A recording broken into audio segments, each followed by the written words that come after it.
सांगतो. या किल्ल्याचं नाव आहे महत्वाचा बालेकिल्ला. बालेकिल्ला म्हणजे काय? किल्ल्यामध्ये किल्ला असल्याला बालेकिल्ला म्हटलं गेलेलं आहे बघा. आज आपण याला व्हीआयपी भाग म्हणू शकतो बघा पूर्णपणे. ते पुण्याला जाण्याची परवानगी होती. संभाजीराजे, राजारामराजे आऊसाहेब आणि आपले राजाराम माझे इकडे कधी जाऊ शकत होते. बाकी कुठच्याही आम माणसाला इकडे जाण्याची त्या काळामध्ये परवानगी नव्हती बघा. समोरचे 2 मनोरे सप्ते मनोरे आहेत. एकावरती एक 7 मजली. कल्पना करा, जर हा 7 मजली असता, तो 7 मजली असता. कल्पना करा. अशी कल्पना केली होती बघा.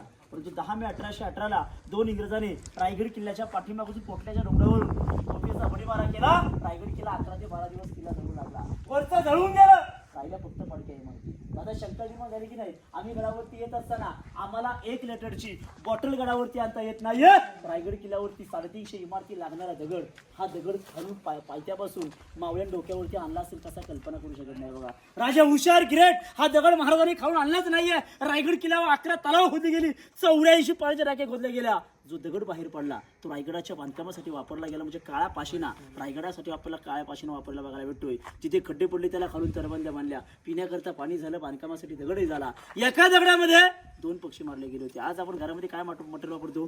सिमेंट किंवा रेती. त्या काळामध्ये गुळ, सीसा आणि चुना वापरून रायगडाचं भक्कम असं आपल्याला आज बांधकाम बघायला भेटतं बघा पूर्णपणे. समोर एक छोटा दरवाजा बघायला भेटतो. दरवाजाचं नाव आहे सिंहगड. बालेकिल्ला जायचं असेल ना